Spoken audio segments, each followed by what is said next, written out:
Hello students, आज हम लोग क्लास 8th के हिंदी विषय के जो व्याकरण खंड है, मतलब जिसका जो लैंग्वेज है हम लोगों की, उसका जो पहला चैप्टर है जिसका नाम है भाषा और व्याकरण, लैंग्वेज और जो हमारी ग्रामर है। आज हम लोग इस पार्ट के बारे में पढ़ेंगे, आज हम लोग इसे समझेंगे। तो स्टूडेंट्स, इसे ध्यान से सुनिएगा और समझते चलिएगा। मैं स्टार्ट करती हूँ।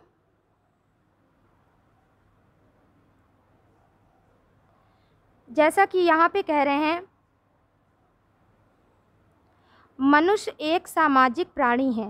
उसके समस्त कार्य उसके विचारों से उत्पन्न होते हैं और इन कार्यों में दूसरों की सहायता अथवा सम्मति प्राप्त करने के लिए उसे वे विचार दूसरे के सामने प्रकट करने पड़ते हैं। इस प्रकार उसका जो अधिकांश व्यवहार है वो बोलचाल अथवा लिखा पढ़ी से ही चलता है, जिसमें माध्यम का काम करती है भाषा। ठीक, तो स्टूडेंट्स, ये जो यहाँ से लेके यहाँ तक मैं इसका एक्सप्लेन करती हूँ। यहाँ पे जैसे कि हम लोग जानते हैं कि हम लोग समाज में रहते हैं, हम लोग सामाजिक प्राणी हैं, मनुष्य एक सामाजिक प्राणी है। और जितने भी हमारे कार्य होते हैं वो जो हम लोग सोच समझ कर ही तो करते हैं, हमारे विचारों के द्वारा ही हमारे काम उत्पन्न होते हैं। और जो भी काम हम करते हैं वो काम ऐसा तो होता नहीं कि हम लोग ने सोचा और अकेले करना शुरू कर दिया। हम लोग के कुछ काम ऐसे होते भी हैं जो हम लोग कर लेते हैं अकेले, लेकिन ज़्यादा काम हम लोगों के ऐसे होते हैं जिसे हम लोग एक दूसरे से हेल्प लेते हैं, सहायता लेते हैं, दूसरे की सहमति लेते हैं, पूछते हैं कि देखो ये काम हमें ऐसे करना चाहिए, हमारा काम और अच्छे से बेहतर तरीके से हो सकता है।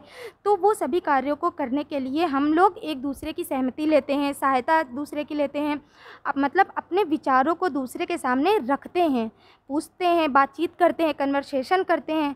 और इस तरह से हमारे जो ज़्यादा से ज़्यादा जो हमारा व्यवहार है, हमारे जो बोलचाल और हमारे जितने भी काम होते हैं, ये हमारी बोलचाल और लिखा पढ़ी से ही चलते हैं। लेकिन ये जो भी हमारे जो भाव है, जो हमारी बातचीत है, जो हमारा कन्वर्सेशन हो रहा है, जो हमारे विचार हैं, इन सब को एक दूसरे से शेयर करना, एक दूसरे से आदान प्रदान करने का जो माध्यम होता है वो क्या होता है? हमारी भाषा, हमारी लैंग्वेज। अगर भाषा नहीं होगी तो हम कैसे शेयर करेंगे? वैसे तो हम लोग, कुछ लोग जैसे बोलना नहीं जानते, वो सांकेतिक तौर पर भी करते हैं, संकेत देते हैं।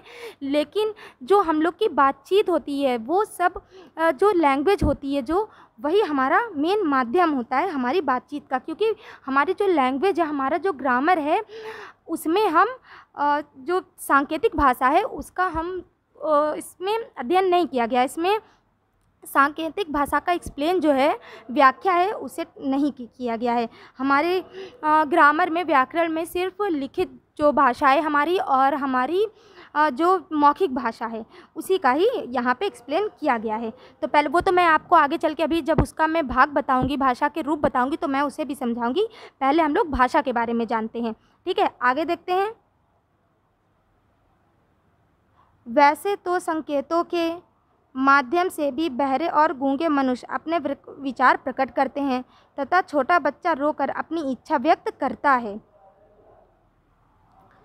कभी कभी केवल मुख की चेष्टा से मनुष्य के विचार प्रकट हो जाते हैं, किंतु इन सब संकेतों को हर कोई मनुष्य ना तो ठीक प्रकार से समझ पाता है और ना ही इनसे सब विचार सही रूप में प्रकट हो सकते हैं।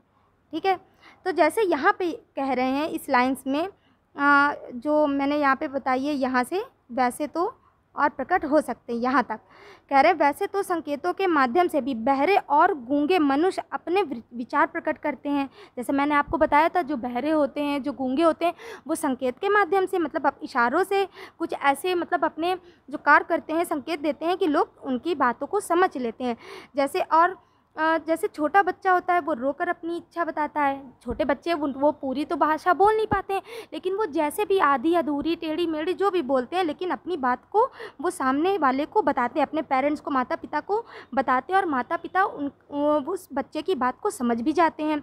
कभी कभी केवल जो मुँह से जो की चेष्टा से मनुष्य के विचार प्रकट हो जाते। कह रहे हैं कभी कभी कुछ लोग नहीं भी बोलते हैं, लेकिन अब उनका जो चेहरे का एक्सप्रेशन होता है वो ऐसा, मतलब उनका एक्सप्रेशन होता है कि सामने वाला उसके एक्सप्रेशन से ही उसके मन के विचारों को कुछ कुछ समझ जाता है। पूरी बात नहीं तो पर थोड़ी बात तो समझ ही जाता है। लेकिन इन सब संकेतों को हर कोई मनुष्य ना तो ठीक प्रकार से समझ पाता है और ना ही सही रूप में प्रकट कर पाता है। ठीक सही बात कही जा रही है कि ये जो संकेत होते हैं या फिर एक्सप्रेशन है, इनसे हम पूरी उसके अंदर क्या चल रहा है हम लोग उसकी पूरी बातों को नहीं समझ सकते हैं।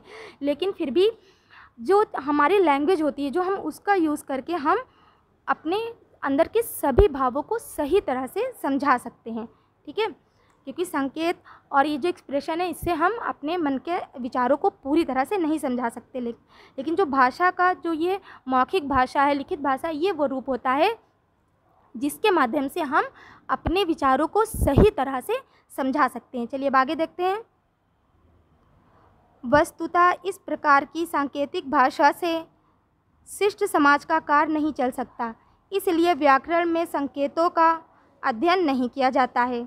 अतः हम कह सकते हैं भाषा वह साधन है जिसके द्वारा हम बोलकर, सुनकर, पढ़कर, लिखकर अपने विचारों का आदान प्रदान करते हैं। तो जैसे मैंने अभी आपको समझाया था कि सांकेतिक भाषा से हम समाज का कार्य, एक सही समाज का कार्य नहीं चल सकता है, शिष्ट समाज का कार्य नहीं चल सकता है, इसलिए व्याकरण में संकेतों का अध्ययन नहीं किया जाता है। ठीक है, तो अब यहाँ पे हम देख सकते हैं जैसे ये परिभाषा लिखी है भाषा की। भाषा वह साधन है जिसके द्वारा हम बोलकर, सुनकर, पढ़कर, लिखकर अपने विचारों का आदान प्रदान करते हैं। जैसे कि हम जानते हैं जब हम अपने बात एक दूसरे से कन्वर्सेशन करते हैं, बातचीत करते हैं, तो हम बोलकर, या फिर हम सुनते, जब सामने वाले की बात कभी कभी हम सुनते हैं, हम चुप रहते हैं लेकिन हम सुनते हैं, या फिर अपनी दादी की, नानी की कहानियाँ सुनते हैं, या टीचर्स के कोई चैप्टर ऐसे होते हैं वो सुनाते हैं, हम उससे ठीक से समझते हैं तो सुनकर। जैसे कभी हम रीडिंग करते हैं, बुक्स पढ़ते हैं, न्यूज़पेपर पढ़ते हैं और भी चीज़ें, तो वहाँ यहाँ पे पढ़कर हो गया। जैसे हम पत्र लिखते हैं या फिर हम टीचर्स जो हमें चीज़ें समझाती हैं, लेकिन हम अपने विचारों को, वही चीज़ को, समझी हुई चीज़ को, जैसे क्वेश्चन आंसर या प्रश्नोत्तर हम लिखते हैं तो हम लिख कर भी अपने विचारों का आदान प्रदान करते हैं। वही चीज़ क्या कहलाती है? हमारी भाषा कहलाती है, लैंग्वेज कहलाती है। चलिए अब आगे देखते हैं। यहाँ कह रहे हैं भाषा के रूप। भाषा के दो रूप होते हैं, पहला होता है मौखिक रूप, दूसरा होता है लिखित रूप। मौखिक रूप क्या होता है? मौखिक, जैसे हम समझ सकते हैं, मौखिक से हमें समझ में आ भी रहा है, भाषा का, मौखिक भाषा का वह रूप होता है जिसमें हम बोलकर दूसरों से अपनी बात कहते हैं और सुनकर दूसरों की बात समझते हैं। मतलब एक बोलता है तो दूसरा सुनता है, जब दूसरा बोलता है तो जो नहीं बोल रहा था वो सुनता है। तो यहाँ पे कह रहे हैं भाषा का वह रूप जिसमें हम बोलकर दूसरों से अपनी बात कहते हैं और सुनकर दूसरों की बात समझते हैं, मौखिक भाषा कहलाता है। जैसे टेलीफोन पर बातें करना, दादी द्वारा कहानी सुनाना आदि, ये सभी क्या है? भाषा के ही रूप हैं। चलिए अब आगे का देखते हैं। दूसरा है लिखित भाषा। लिखित भाषा भाषा का वह रूप है जिसमें पढ़कर हम दूसरों की बात समझते हैं तथा लिखकर दूसरों को अपनी बात समझाते हैं, लिखित भाषा कहलाती है। सही है। जैसे जिसमें हम पढ़ते हैं, लिखित भाषा है, जाहिर सी बात है कि हम लोग ने उसमें लिखने का काम हो रहा है, तो जिसमें हम किसी ने लिखा तो और हमने क्या करा? पढ़ा, या फिर हमने ही लिखा फिर उसे पढ़ा, ऐसे भी। या फिर किसी को लेटर हम भेजते हैं, पत्र भेजते हैं, तो उसमें क्या होता है? पढ़ने का ही तो काम होता है। या फिर कोई बुक्स पढ़ते हैं, मैगज़ीन, ये सब कुछ भी हम पढ़ते हैं, तो उसमें क्या है? लिख रहे हैं, लिखी हुई चीज़ को पढ़ रहे हैं तथा लिखकर दूसरों को अपनी बात समझाते हैं। जैसे हम लोग लेटर किसी को भेजते हैं तो वो उसमें हम अपनी सारी फीलिंग्स, अपने भावों को लिखते हैं, फिर दूसरा जो होता है वो उसको पढ़ के समझ जाता है।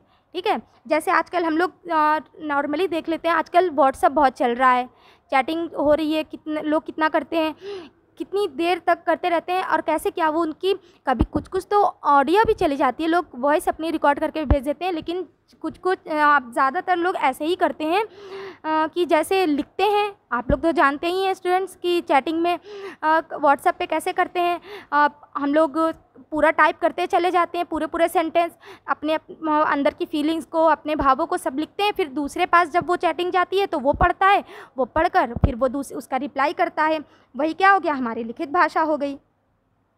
ये भाषा स्थायी होती है, ठीक है, क्योंकि जो चीज़ें लिख के रख ली जाती हैं वो स्थायी हो गई है। इसमें ध्वनि चिन्हों का प्रयोग किया जाता है। जैसे हम लोग जानते हैं कि हम लोग ये भाषा किस रूप में बोली जाती है, हम लोग किस रूप में लिखते हैं, उसमें चिन्ह तो लगाते ही हैं, मात्राएं लगाते हैं। तो हम इस भाषा में चिन्हों का प्रयोग किया जाता है, क्योंकि ये लिखित है, चिन्हों का तो प्रयोग किया ही जाएगा। मित्रों को पत्रों द्वारा अपने विचारों और भावनाओं से अवगत कराना, ईमेल भेजना आदि लिखित भाषा के ही रूप हैं। जैसा कि मैंने अभी आपको बताया कि हम लोग ईमेल भेजते हैं, लेटर भेजते हैं, जिसमें लिखा जाता है और हम अपने विचारों को एक दूसरे से शेयर करते हैं, एक दूसरे से बातचीत करते हैं। तो ये हमारा लिखित भाषा आ गया। तो भाषा के कितने रूप होते हैं? भाषा के 2 रूप होते हैं, मौखिक और लिखित। तो जैसे मैंने आपको मौखिक और लिखित समझा दिया है, चलिए आगे का देखते हैं हम लोग। विभिन्न भाषाएँ। स्टूडेंट्स, यहाँ पर मैं आपको ये समझाना चाहूँगी कि विश्व में बहुत सी तरीके, जैसे हम लोग जानते भी हैं कि विश्व में कई तरीके की भाषाएं बोली जाती हैं, अनेक भाषाएं विश्व में बोली जाती हैं, जैसे जर्मनी, चीनी, रूसी, फ्रांसीसी, अंग्रेज़ी, अरबी, फ़ारसी, हिंदी आदि। और लेकिन भारत विश्व में अकेला ऐसा देश है जिसके राज्यों में भी अलग अलग भाषाएं बोली व लिखी जाती हैं। अतः भारत के संविधान में 22 भाषाओं को मान्यता प्रदान की गई है। हिंदी, कश्मीरी, डोगरी, पंजाबी, उर्दू, बांग्ला, असमी, उड़ीसा, गुजराती, तेलुगु, तमिल, कन्नड़, मलयालम, संस्कृत, सिंधी, नेपाली, कोंकणी, मराठी, संथाली, बोडो, मैथिली तथा मणिपुरी। इन भाषाओं के अतिरिक्त अंग्रेज़ी भी हमारे देश की प्रमुख भाषा है। स्टूडेंट्स, यहाँ पे यह बताया जा रहा है कि जैसे हम लोग जानते हैं कि ये पूरा जो विश्व है, वर्ल्ड है, संसार है, इसमें हर देश में अलग अलग भाषाएं बोली जाती हैं। तो विश्व में बहुत सी भाषाएं, अनेक भाषाएं बोली जाती हैं। जैसे जर्मनी हो गई, जर्मनी, चीनी, रूसी, फ्रांसीसी, अंग्रेज़ी, अरबी, फ़ारसी, हिंदी आदि। लेकिन जो हमारा भारत है, जहाँ हम लोग रह रहे हैं, हमारा इंडिया, ये एक अकेला ऐसा देश है जिसके राज्यों में भी अलग अलग भाषाएं बोली जाती हैं। जैसे हम लोग बोलते हैं, हिंदी बोलते हैं, और आप जैसे देख लें, हम लोग गुजरात में देखते हैं, गुजरात में कैसी ये भाषा, ये जो गुजरात है ये हमारे इंडिया के अंदर, इंडिया का तो राज्य है, ये हमारे देश का राज्य है। जब जहाँ कौन सी भाषा बोली जाती है? गुजराती बोली जाती है। असम में असमी बोली जाती है, पंजाब में पंजाबी बोली जाती हैं। तो हमारा जो इंडिया है ये एक ऐसा देश है जहाँ राज्यों में भी अलग अलग भाषाएं बोली जाती हैं। और हमारे संविधान में, ये जो भारत का संविधान है, इसमें 22 भाषाओं को मान्यता प्रदान की गई है, ठीक है। जैसे जिसमें है हिंदी, कश्मीरी, डोगरी, पंजाबी, उर्दू, बांग्ला, असमी, उड़ीसा, गुजराती, तेलुगु, तमिल, कन्नड़, मलयालम, संस्कृत, सिंधी, नेपाली, कोंकणी, मराठी, संथाली, बोडो, मैथिली, मणिपुरी। इन भाषाओं के अतिरिक्त अंग्रेज़ी भी भाषा हमारे देश की प्रमुख भाषा है, ठीक है। चलिए अब देख लेते हैं भाषा की कुछ मुख्य विशेषताएं हैं। हिंदी भाषा की कुछ मुख्य विशेषताएं निम्न हैं। जैसे हिंदी भाषा वैज्ञानिक भाषा है, क्योंकि इसमें जो बोला जाता है वही लिखा जाता है, ठीक है। जो हम बोलते हैं वही लिखते हैं। इसका जो व्याकरण है वो बहुत ही सरल और प्रभावी है। चलिए अब आगे का देखते हैं।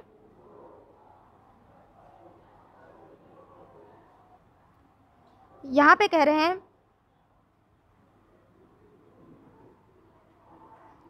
इसका शब्द भंडार अत्यंत विशाल है। इसका जो हमारी जो हिंदी भाषा है, इसका जो शब्द भंडार है ये बहुत ज़्यादा विशाल, बहुत बड़ा है।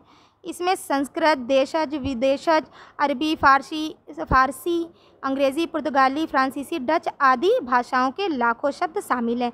जैसा कि हम जानते हैं कि हमारे देश में हम लोग सभी तरीके की भाषाएं बोली जाती हैं, बहुत सी तरीके की, हर राज्यों में अलग अलग भाषाएं बोली जाती हैं। तो जो ये भाषा है इसमें संस्कृत भी है, अंग्रेज़ी, फ़ारसी, पुर्तगाली, ये सभी भाषाओं का कुछ वर्ड बोले जाते हैं, शब्द इसमें बोले जाते हैं, ठीक है। और स्टूडेंट्स, मैं आपको कुछ ये भी बात बताना चाहूँगी। जैसे यहाँ पे ये लिखा है हिंदी हमारी राष्ट्रभाषा है। राष्ट्रभाषा वो होती है जो किसी देश में बोली जाती है। जैसे हमारे देश जो जहाँ हम रहते हैं, भारत, हमारा इंडिया, हमारे हिंदुस्तान की जो ये राष्ट्रभाषा है वो क्या है, हिंदी है। और 14 सितंबर 1949 में भारतीय संविधान के अनुसार इसे भारत संघ की राजभाषा के रूप में भी स्वीकार किया गया। भारत के सबसे बड़े भूभाग पर बोले जाने के कारण इसका विश्व में तीसरा स्थान है। ठीक है, तो चलिए इसको जान लेते हैं। जैसे कि हम लोग 14 सितंबर जब आता है 14 सितंबर, तो वो जो 14 सितंबर होता है उसको हम लोग हिंदी दिवस के रूप में मनाते हैं। क्यों मनाते हैं? क्योंकि 14 सितंबर 1949 में भारतीय संविधान के अनुसार इसे भारत संघ की राजभाषा के रूप में स्वीकार किया गया था, इसलिए। ठीक है, और भारत के ज़्यादा से ज़्यादा हिस्से पर बोली जाने वाली, मतलब बहुत बड़े भूभाग पर बोले जाने के कारण इसका विश्व में कौन सा स्थान है? तीसरा स्थान है। हिंदी का हमारी तीसरा स्थान है। चलिए अब आगे का देखते हैं, साहित्य।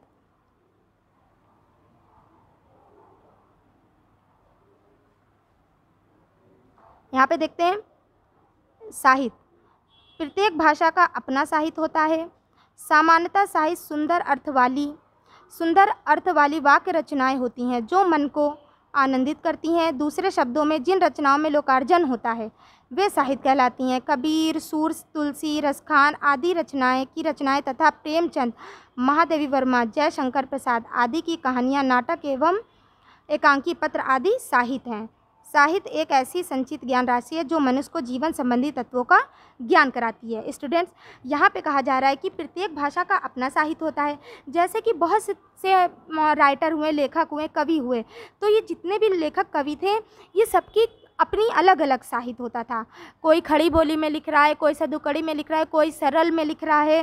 ठीक है, तो इसी को जो अलग अलग जो रूप दिए गए हैं, जैसे कबीर का अलग था, सूर का अलग था, तुलसी का अलग था, रसखान का अलग था, इन सभी भाषाओं को जो अलग अलग इनका जो इन्होंने दिया है वही हमारा साहित्य है। जैसे साहित्य में ये दो होते हैं, एक होता है पद साहित्य, एक होता है गद्य साहित्य। गद्य साहित्य में हम कहानियाँ इन सबको पढ़ते हैं और पद साहित्य में हम कविताओं को देखते हैं। तो चलिए साहित्य की परिभाषा देख लेते हैं। साहित्य की परिभाषा है, साहित्य एक ऐसी संचित ज्ञान राशि है जो मनुष्य को जीवन संबंधी सत्यों का ज्ञान कराती है। ठीक है, चलिए अब लिपि के बारे में जानते हैं। लिपि, स्टूडेंट्स, जैसे कि हम जानते हैं कि पहले भाषा बोली जाती थी, उसका लिखित रूप नहीं था, किंतु भाषा के महत्व को देखते हुए बोली जाने वाली ध्वनियों के लिए कुछ ध्वनि चिन्ह निश्चित किए गए, जिनकी सहायता से भाषा को लिखित संभव हो सका। जैसे कि हम जानते हैं कि जो भाषा हम लोग पहले बोली जो जाती थी उसका लिखित रूप नहीं होता था। सही बात है ये, क्योंकि बोलते तो थे लोग, लेकिन लिखते नहीं थे। भाषा के महत्व को, लेकिन जब भाषा के महत्व को देखा गया तो ये जाना गया कि बोली जो जाने वाली जो ध्वनियाँ हैं उनके लिए कुछ ध्वनियाँ, जो ध्वनि चिन्ह थे वो निश्चित कर दिए गए थे कि भाषा का जब इसका महत्व को समझा गया तो इसके लिए कुछ चिन्ह बना दिए गए, जिसकी सहायता से भाषा को लिखना संभव हो सका था। ठीक है, अब उसी की परिभाषा देख लेते हैं हम। लिपि की, मौखिक ध्वनियों को लिखकर प्रकट करने के लिए निर्धारित चिन्ह लिपि कहलाते हैं। आगे देखते हैं, भिन्न भिन्न भाषाएं भिन्न भिन्न लिपि में लिखी जाती हैं। जैसे हिंदी भाषा को देवनागरी लिपि में लिखा जाता है। हिंदी के अतिरिक्त संस्कृत, मराठी और नेपाली भाषाएं भी देवनागरी लिपि में ही लिखी जाती हैं। उर्दू को फारसी, अंग्रेज़ी को रोमन और पंजाबी को गुरुमुखी लिपि में लिखा जाता है। स्टूडेंट्स, जैसा कि हम जानते हैं कि हम हिंदी जैसे जिस रूप में लिखते हैं, हम जिस तरह की मात्राएं लगाते हैं, तो वो जो मात्राएं लगाते हैं, हम जिस रूप में लिख रहे हैं, वो हमारी हिंदी की देवनागरी लिपि हो गई। और हिंदी के अलावा जो संस्कृत है, मराठी है और नेपाली है, ये भाषाएं भी देवनागरी लिपि में ही लिखी जाती हैं। और जो हम उर्दू लिखते हैं, हमारी उर्दू, इसकी जो लिपि है वो फारसी है और अंग्रेज़ी की रोमन है। पंजाबी को हम गुरुमुखी लिपि में लिखते हैं। ठीक है, चलिए अब बोली के बारे में जानते हैं। बोली क्या होती है? बोली का अर्थ है भाषा का क्षेत्रीय या स्थानीय रूप। जब कोई भाषा एक बड़े भूभाग में बोली जाती है तब क्षेत्रीय विशेषता के अनुसार उसके कई रूप विकसित हो जाते हैं। ये रूप मूल भाषा से थोड़ा हटकर होते हैं। भाषा के इस रूप को बोली कहते हैं। स्टूडेंट्स, जैसा कि हम जानते हैं कि हम छोटे छोटे से एरिया, एक छोटे छोटे पार्ट में भी अगर रहते हैं, क्षेत्र में स्थानीय रूप जिसको बोलते हैं, क्षेत्रीय रूप या स्थानीय रूप में भी हम लोग अलग अलग जो हमारी बोली होती है अलग अलग बोली बोलते हैं। कि यहाँ के लोग थोड़ा सा जैसे हम लगा के बोलते हैं, जैसे हम लोग ज़्यादा दूर नहीं, जैसे बिल्हौर चले जाएं तो बिल्हौर में भी अगर हम देखेंगे तो वहाँ के लोग थोड़ा सा खींच के बोलते हैं। और गांव में चले जाएं, थोड़ा 2-3 गांव में अलग अलग गांव होंगे तो अलग अलग भाषाएं बोली जाती हैं। तो जो अलग अलग क्षेत्र, अलग अलग स्थान में जो बोली जाती हैं अलग अलग, तो वही हमारी बोली कहलाती है। इसकी परिभाषा देखते हैं। किसी सीमित क्षेत्र में प्रयोग की जाने वाली भाषा बोली कहलाती है। ठीक है, आगे देखते हैं। ब्रज भाषा कुमाऊनी, खड़ी बोली, हरियाणवी, मेवाड़ी, कन्नौजी, गढ़वाली, बुंदेली, अवधी, मारवाड़ी, राजस्थानी, लद्दाखी और आदि बोली के उदाहरण हैं। जैसा कि हम जानते हैं कि अलग अलग क्षेत्र में, अलग अलग स्थान में अलग अलग बोलियां बोली जाती हैं। तो ये हैं हमारे कुछ, ये यहाँ से यहाँ तक हमारे कुछ बोली के रूप हैं।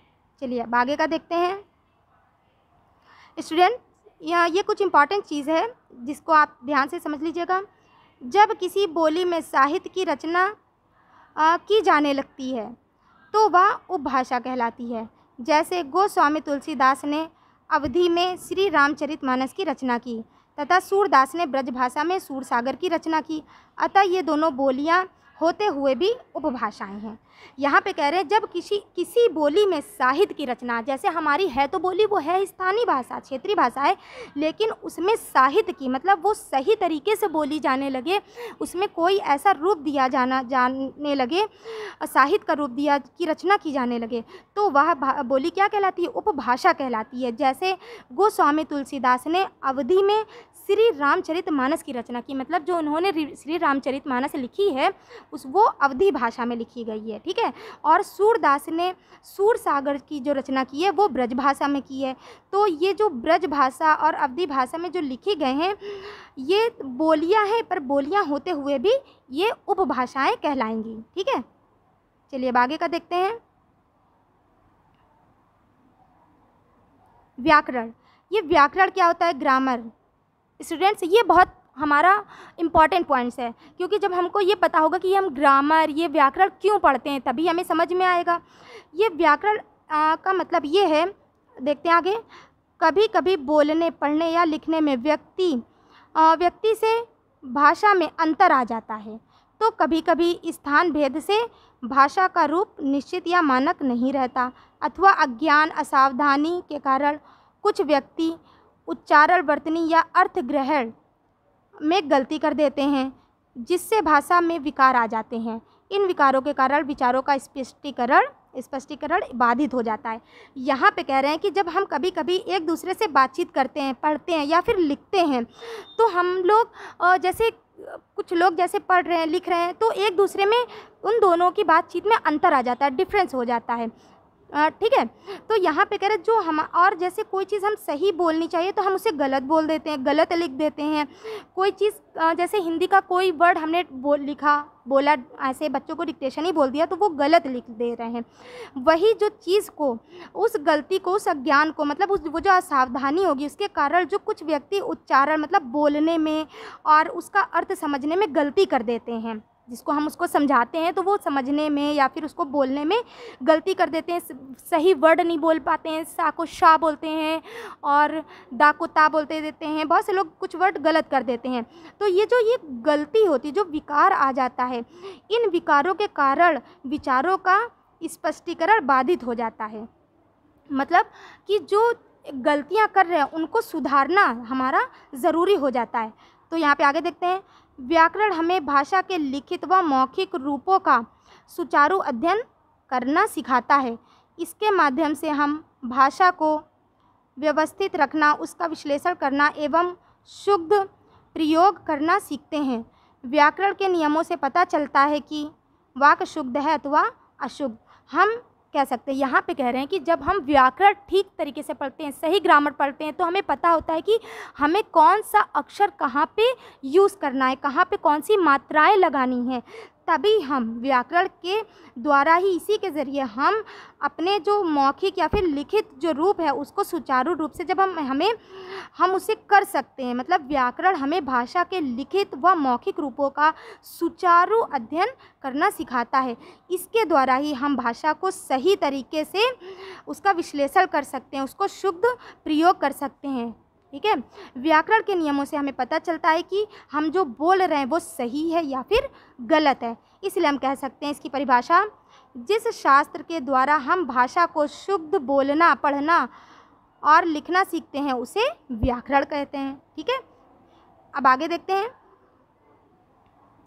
व्याकरण के भाग। व्याकरण के भाग देखते हैं। व्याकरण के 3 भाग होते हैं, या फिर हम कह सकते हैं व्याकरण के अंग। व्याकरण के कितने अंग होते हैं? व्याकरण के 3 अंग होते हैं। पहला है वर्ण विचार, दूसरा है शब्द विचार, तीसरा है वाक् विचार। वर्ण विचार क्या होता है? ये वर्ण विचार में आता है कि व्याकरण के जिस विभाग में वर्णों के उच्चारण, आकार, वर्गीकरण, उनके संयोग आदि के विषय पर विचार किया जाता है उसे वर्ण विचार कहते हैं। स्टूडेंट्स, यहाँ पे हम वर्ण से ही इसका अर्थ निकालते हैं। वर्ण का अर्थ क्या होता है? अक्षर, शब्द, ये अक्षर हो गया। ठीक है, कह रहे व्याकरण के जिस विभाग में वर्णों के उच्चारण मतलब जब हम कोई चीज़ को बोल रहे हैं, आकार मतलब उसका आकार कैसा है, वो किस रूप में लिखा है, उसका वर्गीकरण, उसका हम जो वर्गीकरण करें कैसे करें, उसको इसका एक्सप्लेन कैसे करें, इस विषय पर हम विचार करते हैं, मतलब बातचीत करते हैं, इसके बारे में हम जानते हैं। ठीक है, तो उसे क्या बोलते हैं? वर्ण विचार कहते हैं। आगे देखते हैं शब्द विचार। शब्द विचार व्याकरण के जिस विभाग में शब्दों के भेद, उत्पत्ति, बनावट, परिवर्तन आदि के विषय पर विचार किया जाता है उसे शब्द विचार कह रहे हैं। व्याकरण के जिस विभाग में शब्दों के भेद, मतलब जो पूरा एक शब्द होता है, एक वर्ड होता है, उसमें क्या अंतर है, उसकी उत्पत्ति कैसे हुई, उसकी क्या बनावट है, उसमें क्या परिवर्तन आया, क्या उसमें डिफरेंस आया, ये सारी चीज़ों पर जब हम विचार करते हैं तो उसे हम शब्द विचार कहते हैं। ठीक है, चलिए अब आगे देखते हैं वाक् विचार। वाक् विचार, वाक् का अर्थ होता है सेंटेंस। तो अब आगे देखते हैं व्याकरण के जिस विभाग में वाक्यों की रचना, भेद, विग्रह, विराम चिन्हों आदि के विषय पर विचार किया जाता है उसे वाक्य विचार कहते हैं। स्टूडेंट्स, यहाँ पे कह रहे हैं कि जब हम कोई सेंटेंस लिखते हैं, अब उस सेंटेंस में कौन सा वर्ड आगे आना चाहिए, पीछे आना चाहिए, कहाँ पे विराम चिन्ह लगना चाहिए, कहाँ पे रुकना चाहिए, ठहरना चाहिए। ठीक है, ये सब के बारे में हम जानते हैं, उस पर विचार करते हैं, तो उसे हम वाक्य विचार कहते हैं। ठीक है, चलिए आगे देखते हैं। स्टूडेंट, जैसा कि मैंने आपको साहित्य के बारे में बता ही दिया था, आगे तो मैं आगे बढ़ती हूँ। चलिए अब इसके बारे में देख लेते हैं। अभ्यास देखते हैं हम। यहाँ पे आपके चैप्टर की समरी, चैप्टर फिनिश होता है। अब इसकी एक्सरसाइज को हम लोग पढ़ेंगे। ठीक है,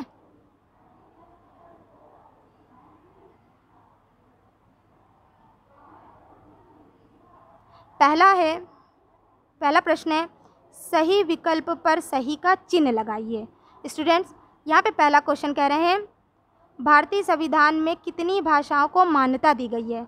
जैसा कि मैंने आपको अभी बताया था चैप्टर में कि भारतीय संविधान में 22 भाषाओं को मान्यता दी गई है। दूसरा प्रश्न है समाचार पत्र भाषा का कौन सा रूप होता है। जैसा मैंने आपको बताया था, समाचार पत्र जब हम लिखते हैं, समाचार जो पत्र होता है ये हमारी भाषा का कौन सा रूप होता है? लिखित रूप होता है। तीसरा प्रश्न है पंजाबी भाषा की लिपि है। पंजाबी भाषा की लिपि है गुरुमुखी लिपि। तीसरा प्रश्न है भाषा के स्थानीय या क्षेत्रीय रूप को क्या कहते हैं। तो भाषा के स्थानीय या क्षेत्रीय रूप को बोली कहते हैं। आगे देखते हैं भाषा के शुद्ध रूप का ज्ञान होता है। तो जैसे मैंने आपको पढ़ाया था, भाषा के शुद्ध रूप का ज्ञान होता है व्याकरण से। ठीक है, चलिए आगे की देखते हैं। स्टूडेंट्स, अब हम लोग इसके प्रश्न उत्तर को समझेंगे। यहाँ पे कह रहे हैं, पहला प्रश्न है भाषा किसे कहते हैं, उदाहरण सहित समझाइए। तो इसका उत्तर क्या होगा? जैसे मैंने आपको सबसे पहले शुरू में चैप्टर के शुरुआत में ही पढ़ाया था, भाषा वह साधन है जिसके द्वारा हम बोलकर, सुनकर, पढ़कर या लिखकर अपने विचारों का आदान प्रदान करते हैं। जैसे टेलीफोन पर बातें करना, पत्र पढ़ना, दादी द्वारा कहानी सुनाना, ये सभी, ये क्या हो गया, भाषा हो गई। ठीक है, भाषा के रूप हो गए हमारे ये। ठीक, चलिए अब दूसरा प्रश्न देखते हैं। भाषा के कितने रूप होते हैं, प्रत्येक के विषय में बताइए। तो जैसा कि मैंने आपको बताया था, भाषा के 2 रूप होते हैं। वैसे तो 3 रूप होते हैं, मौखिक, पहला मौखिक भाषा, लिखित भाषा, और तीसरा, पहला हो गया मौखिक भाषा, दूसरा हो गया लिखित भाषा, तीसरा हो गया सांकेतिक भाषा। लेकिन क्योंकि व्याकरण में सांकेतिक भाषा का कोई एक्सप्लेन नहीं, कोई अध्ययन नहीं किया गया है, तो हम 2 ही के बारे में, 2 ही रूप के बारे में पढ़ेंगे। पहला है मौखिक भाषा। मौखिक भाषा का वह रूप जिसमें हम बोलकर दूसरों से अपनी बात कहते हैं तथा सुनकर दूसरों की बात समझते हैं, मौखिक भाषा कहलाता है। जैसे टेलीफोन पर बातें करना, दादी द्वारा कहानी सुनाना आदि। ठीक है, चलिए आगे दूसरा देखते हैं। लिखित भाषा। भाषा का वह रूप जिसमें पढ़कर हम दूसरों की बात समझते हैं और लिखकर दूसरों को अपनी बात समझाते हैं, लिखित भाषा कहलाता है। जैसे पत्रों को लिखकर हम अपने विचारों को बताते हैं, ईमेल भेजना आदि, ये सब क्या है, लिखित भाषा के ही रूप हैं। चलिए अब तीसरा प्रश्न देखते हैं। बोली की परिभाषा लिखिए। बोली, जैसे मैंने आपको बताया था, किसी सीमित क्षेत्र में प्रयोग की जाने वाली भाषा बोली कहलाती है। ठीक है, चलिए चौथा प्रश्न देखते हैं। लिपि से आप क्या समझते हैं, उदाहरण देकर स्पष्ट कीजिए। स्टूडेंट्स, लिपि मौखिक ध्वनियों को लिखकर प्रकट करने के लिए निर्धारित चिन्ह लिपि कहलाते हैं। भिन्न भिन्न भाषाएं भिन्न भिन्न लिपि में लिखी जाती हैं। जैसे मैंने आपको बताया था, हिंदी संस्कृत की लिपि देवनागरी होती है, पंजाबी की गुरुमुखी होती है, इंग्लिश की रोमन होती है। वही यहाँ पे कह रहे हैं भिन्न भिन्न भाषाएं भिन्न भिन्न लिपि में लिखी जाती हैं। जैसे हिंदी भाषा को देवनागरी लिपि में लिखा जाता है, हिंदी के अतिरिक्त मराठी और नेपाली भाषाएं भी देवनागरी लिपि में ही लिखी जाती हैं। उर्दू को फारसी लिपि में, और अंग्रेज़ी को रोमन, और पंजाबी को गुरुमुखी लिपि में लिखा जाता है। ठीक है, चलिए पांचवा प्रश्न देखते हैं। व्याकरण से क्या आशय है। व्याकरण जिस शास्त्र के द्वारा हम भाषा को शुद्ध बोलना, पढ़ना और लिखना सीखते हैं, उसे व्याकरण कहते हैं। ठीक है, चलिए लास्ट प्रश्न देखते हैं, क्वेश्चन देखते हैं। साहित्य से क्या तात्पर्य है, इसकी रचना किन किन रूपों में की जाती है। तो इसका उत्तर होगा, साहित्य एक ऐसी संचित ज्ञान राशि है जो मनुष्य को जीवन संबंधी सत्यों का ज्ञान कराती है। ठीक है, चलिए अभी स्टूडेंट्स इसके रिक्त स्थान देख लेते हैं हम लोग। पहला प्रश्न है व्याकरण में, अब यहाँ पे आपको खाली जो स्थान है, रिक्त स्थान है, यहाँ पे आपको लिखना है संकेतों का अध्ययन किया जाता है। व्याकरण में संकेतों का अध्ययन नहीं किया जाता। ठीक है, दूसरा देखते हैं। विश्व की प्रमुख भाषाओं में, यहाँ पे खाली स्थान में आपको लिखना है हिंदी, फिर आगे लिखा ही है का तीसरा स्थान है। विश्व की प्रमुख भाषाओं में हिंदी का तीसरा स्थान है। तीसरा देखते हैं प्रश्न। मौखिक ध्वनियों को लिखकर प्रकट करने के लिए निर्धारित चिन्ह लिपि कहलाते हैं। ठीक है, यहाँ पहले वाले में आपको लिखना है संकेत, दूसरे में हिंदी, तीसरे में लिपि। चलिए अब आगे का देखते हैं। यहाँ पे कह रहे हैं भाषा के क्षेत्रीय या स्थानीय रूपों को बोली कहते हैं। भाषा के क्षेत्रीय, यहाँ पे जो पहला वाला रिक्त स्थान है यहाँ पे आपको लिखना है क्षेत्रीय, दूसरे वाले रिक्त स्थान में लिखना है स्थानीय। ठीक है, चलिए पांचवा देखते हैं। व्याकरण के 3 विभाग होते हैं। ठीक है, चलिए अब इसका सही गलत देख लेते हैं। इसमें पहला प्रश्न है भाषा के द्वारा मन की बात कही जा सकती है, तो ये क्या होगा, सही है, भाषा के द्वारा हम अपनी मन की बात कहते हैं। दूसरा प्रश्न है भारत में हिंदी का तीसरा स्थान है। भारत में हिंदी का तीसरा स्थान है, तो ये बात गलत है। ठीक, भिन्न भिन्न भाषाएं भिन्न भिन्न लिपि में लिखी जाती हैं। भिन्न भिन्न भाषाएं भिन्न भिन्न लिपि में लिखी जाती हैं, ये बात सही है। ये उर्दू भाषा की लिपि फारसी है, ये भी सही है। आगे है बोली में साहित्य की रचना होती है। बोली में साहित्य की रचना होती है। ठीक, ये भी सही है हमारा। चलिए आगे का देखते हैं प्रश्न।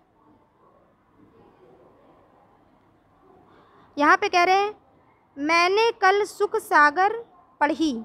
तो ये कौन सा रूप है? ये हमारा लिखित भाषा का रूप है। जैसे यहाँ पे आपको दिखाई दे रहा होगा स्टूडेंट्स, इसको ध्यान से देखिएगा। मैं इसको अभी फिर से बड़ा भी कर दूँगी, तो आप इसको अपनी बुक्स में फिल कर लीजिएगा ये सारी चीज़ें। मैंने कल सुख सागर पढ़ी, ये है लिखित भाषा। आगे देखते हैं। बस कंडक्टर ने यात्रियों को देखकर हाथ हिलाया। ये हाथ हिलाने की बात हो रही है, संकेत दे रहा है, तो यहाँ पे कौन सी भाषा हो जाएगी? सांकेतिक भाषा। आगे कह रहे हैं दादी जी ने कल मुझे एक कहानी सुनाई। तो दादी जी ने कल मुझे एक कहानी सुनाई, ये कौन सी भाषा हो जाएगी? ये हमारी मौखिक भाषा हो जाएगी। ठीक है, आगे देखते हैं। अध्यापिका ने हिंदी का पाठ पढ़ाया, ये भी हमारी मौखिक भाषा है। फिर देखते हैं राधिका ने पिताजी को पत्र लिखा, ये यहाँ पे हमारी लिखित भाषा हो जाएगी। ठीक है, चलिए अब इसको आप ध्यान से देख लीजिएगा ताकि आप अपनी बुक अच्छे से फिल कर पाएँ। मैं इसको बड़ा कर देती हूँ। ठीक है, चलिए अब आगे करती हूँ, स्टार्ट करते हैं हम लोग। आगे का देखते हैं। सही मिलान। यहाँ पे जो फ्रांसीसी है, यहाँ पे ये देश और भाषा दी गई है जिसको आपको मिलान करना है। तो फ्रांस का जो होगा ये फ्रांसीसी से मिला दीजिए। भारत में हिंदी बोली जाती है, ब्रिटेन में अंग्रेज़ी, चीन में चीनी और जर्मनी में जर्मन। ठीक है, अब यहाँ पे देखते हैं ये वाला प्रश्न। यहाँ पे कह रहे हैं भारत में बोली जाने वाली किन्हीं 6 भाषाओं के नाम लिखिए। तो भारत में बोली जाने वाली 6 भाषाओं के नाम, जिसमें कोई सा भी आप लिख सकते हैं। जैसे मैंने यहाँ पे 6 लिख दिया है, ऐसे तो बहुत सारी बोली जाती हैं जिसमें 6 बता रहे हैं। पहले यहाँ पे हिंदी लिखा है मैंने, उर्दू, बांग्ला, असमी, गुजराती और पंजाबी। ठीक है स्टूडेंट्स, तो यहाँ पे आपका लैंग्वेज का जो फर्स्ट चैप्टर है भाषा और भाषा, लिपि और व्याकरण, ये आपका चैप्टर फिनिश होता है, कंप्लीट होता है। नेक्स्ट वीडियो में हम लोग सेकंड चैप्टर को पढ़ेंगे, लेकिन आप लोग इस चैप्टर को अच्छे से ध्यान से पढ़ लीजिएगा, रिवाइज़ कर लीजिएगा, अपनी कॉपी में भी शेयर कर लीजिएगा। और जहाँ पे आपको कुछ ना समझ में आए तो आप कमेंट्स बॉक्स पर आप हमसे अपनी प्रॉब्लम को शेयर कर सकते हैं। आप इस वीडियो को अपने फ्रेंड्स को, अपने क्लासमेट्स को, सबको शेयर करिए। ठीक है, और इसे अपने इस चैनल को सब्सक्राइब भी कर लीजिएगा ताकि आपके पास जो भी वीडियो आएगी वो सबसे पहले आप तक पहुँच जाएगी। ठीक, बाय बाय।